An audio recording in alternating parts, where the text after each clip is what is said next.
We're here on the Snooker Greats Tour and I'm standing with Dennis Taylor. And we're doing this little segment for social media where I'm going to answer one pressing question, let's say pressing, to the sports stars. And today I want to ask Dennis, because we're here on this tour, we're always talking about the 1985 final, that kind of monumental moment for you, you know, probably the biggest, the height of your career. Do you ever wonder where your career would have went if you didn't win that final? You know, that's something I never thought about, Michael.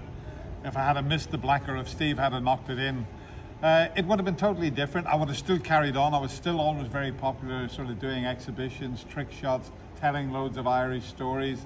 So I'd have carried on doing that. But the fact that I did manage to beat Steve in that final that was 37 years ago, that people still talk about, and it's why people are here in Weymouth at the Pavilion Theatre here. We've had some fantastic nights, but yeah, I think I would have carried on playing, but I certainly wouldn't have had the recognition that both of us have had.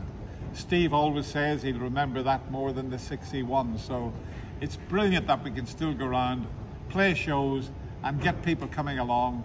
And the three things they always do, Michael, and they still do it: if they've got a pair of glasses on, they turn them upside down, and they'll raise an imaginary cue above their head and they'll wag their finger at me, and I never get fed up with that. Long may it continue. Well, what a moment. As you say, we go everywhere, people keep talking about it, they always want to tell you where they were that night. I'm off to get my glasses, get my cue and put my hands up in the air. Cheers, Dennis.